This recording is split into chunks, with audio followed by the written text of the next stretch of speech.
In our last section of Chapter 10, we're going to be working with box and whisker plots, and we want to learn how to interpret them and also how to make them. So our vocabulary here is: what is a box and whisker plot? What's a quartile? What is interquartile range? And what do we mean when we talk about an outlier? So let's take a look at a box and whisker plot. So when you do a box and whisker plot, you organize your data into 4 different groups. So you're basically making quarters of the data. So you put the data in order. So it says ordered data. I'm not sure why they didn't highlight that, but it has to be ordered data. It has to be in order.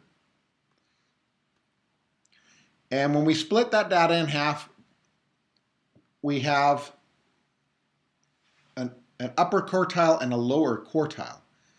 So the median, if we look at just the lower quartile, the median of the lower half is called the lower quartile. And the median of the upper half is the upper quartile. Okay, so the first thing you need to do is you need to make sure you put everything in order. So we want to get all of our data here in order if we're going to make a box and whisker plot. So I have 173, that's the smallest one. And then it looks like 179, and then 181, and then 198, 206, and let's see, probably 239 would be next. 246, 251, 257, 261, and 295. Okay, and you notice that you do what you need to do to stay organized. What I like to do is cross them off as I put them in order. Sometimes, of course, we make mistakes. So if we wanted to find the median, we have 1, 2, 3, 4, 5, 6, 7, 8, 9, 10, 11 items. That means that the 6th one, 1, 2, 3, 4, 5, 6, this is the median. Okay, so the median, the middlemost value, is 239. Now, if I look at just the lower half now, I want to find the median of the lower half. That's going to be the lower quartile. So that's my lower quartile is 181. And the middlemost item here in the upper half is 257. So my upper quartile is 257. So now if we go ahead and we plot the mean and the quartiles, right? The mean, sorry, not the mean, the median. Sorry about that, the median. So let's say we're going to put the median about here and call this, let's say that this is, say, 200, and then 10, 20, 30, 40, 50, 60, 70, 80, 90. Out here is 295, right? That's 295. This is 200. 1, 2, 3, 4. This is 250.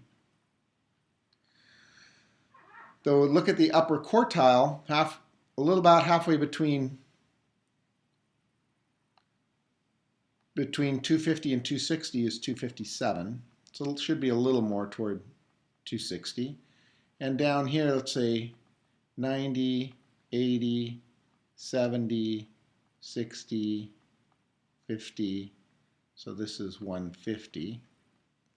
And we look at the lower quartiles, 181. So this is 60, 70, 80, just about here. Right? So this is 181. This is 257. And our median was 239, so 10, 20, 30, that's 40. Right about here is the median. 239. And what we do now is we draw a box from the upper quartile to the lower quartile. Sorry, I'm a little sloppy there. In fact, maybe what I should do is use lines instead of my pen. Then I can actually draw them straight.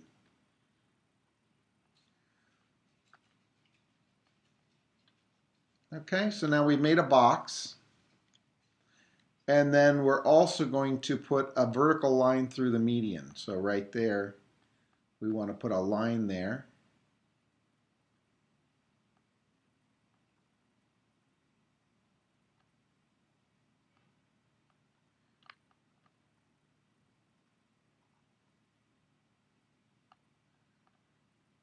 So I'm having trouble getting it to be vertical. There it goes, vertical. And I'm going to move it over to where it goes. All right, like that. Then we also want to plot the lowest value, which was 173. So I've got the upper value out here, it's 295. I've got the smallest value, so 50, 60, 73 would be right around here. And I attach those with whiskers. Okay, so we've got the box that holds the data from the lower quartile to the upper quartile, and it shows where the median is, and then the whiskers that go from that, from the upper quartile to the highest value, and from the lower quartile to the lowest value. And this is what a box and whisker plot looks like. And what's important to remember is that in each little area, this area is an area, this part of the box is an area, this part of the box is an area, this is an area. In each of those areas, there are the same number of values, right? Because we've basically taken the total number of values we have and we've cut them into quarters. But you can see how here in this area, everything's all bunched up, and here it gets all spread out. And here it's all spread out, and there it's kind of bunched up. So it tells you a lot about how the data is dispersed. Okay, so again, to review what we were talking about, it separates the data into 4 groups. The 2 parts of the box and the 2 whiskers, and each part has about the same number of pieces of data. Okay, and this area from here to here between the lower quartile and the upper quartile, that's called the interquartile range. Okay, so in the case of our previous problem, if we wanted to look at that, our interquartile range would have been the difference between 257 and 181. So the range in this case, the interquartile range would have been 6 and 76 would have been our interquartile range. So that's the difference between the lower quartile and the upper quartile. So when we look at this particular example, we're looking at rainfall in Dallas here in the blue and in Houston in the green. And what we're looking at is how many inches of precipitation or rainfall, could be snow, right? How many inches do they get in a given month? So for how many months is Houston's precipitation less than 3.5 inches? So we see 3.5 inches is here. And you can see it's basically from the lower quartile to the whisker. That means that that's a quarter of the data. Remember, each chunk is a quarter of the data. Well, a quarter of 12 months is for 3 months. That would be 3 months. Okay? And if we compare the precipitation in Dallas with the precipitation in Houston, you can see that most of the time, right, Dallas has less precipitation than Houston does. You see 3/4 of Houston's data is higher than 3/4 of Dallas's data. So you can see there's very little overlap. The overlap is here with this lower quarter, but when Dallas gets rain, it gets a goodly chunk.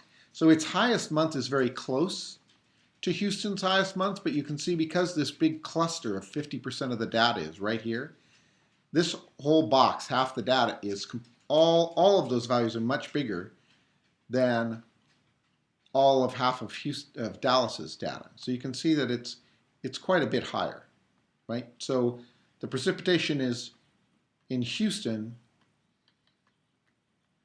is greater. Okay, we can't say exactly how much, but you can see that, the median rainfall, right? So the middlemost value for Dallas is 2.6 inches. The middlemost value for Houston is 3.8. In fact, the middle value for Dallas is less than the lowest value for Houston. So you can see Dallas gets quite a bit less rain than Houston does. Okay, now outliers are values that are widely separated from the rest of the data. So a data value is considered to be an outlier, right? This is important.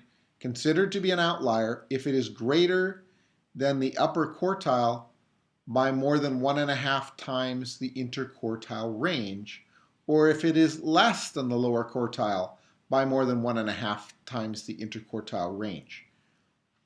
So if we go ahead and look at these values in Dallas, is any one of them an outlier? Well, the first thing I would have to do is I would have to put them in order again. So it looks to me like 1.9 is the lowest, and then 2.0. So at 1.9, 2.0, I got 2.1.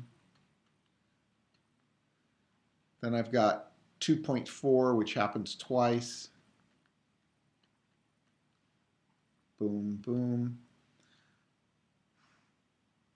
If I look at, next I've got 2.6, which happens twice. Then I've got 3.1, 3.2. See, I did 2.6 twice. I have 3.1, 3.2. 3.2 happens again. Then I have 4.1, and I have 5.2. So the only one I would worry about would be 5.2. See, 1.9 is very close to all these other values. It's not going to be that different. 1, 2, 3, 4, 5, 6, 7, 8, 9, 10, 11, 12. So 1, 2, 3, 4, 5, 6. So right here, this is my median, it's 2.6.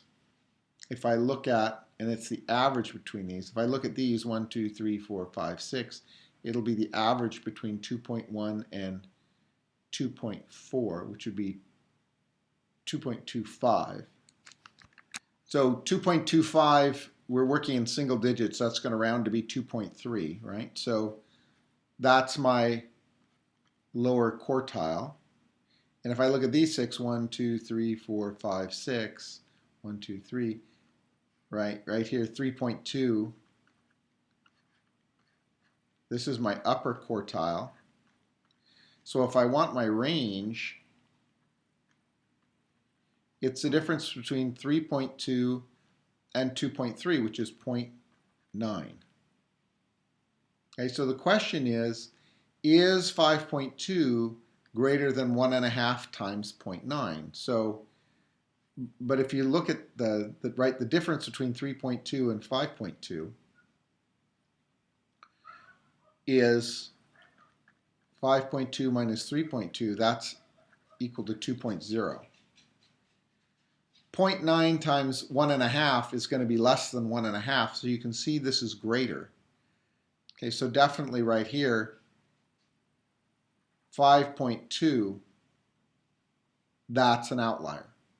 If we look at 1.9 to the difference between 1.9 and 2.3, I threw it out right at the beginning because I viewed it as very close, but it's 0.4. Again, is that more than 1.5 times? The difference between this and that is 1.9. So it actually might be an outlier. Let's find out. So 1.5 times 0.9, that one's much closer, is 1.35, whereas the difference between, the difference between 1.9 and 2.3 is only 0.1. So I'm not sure what I was doing here with this 1.9. Right? So that's the difference here. The difference here is 2. And our threshold value was 1.35 as a difference. So this one's an outlier. This one is not. Okay, so that's it on box and whisker plots.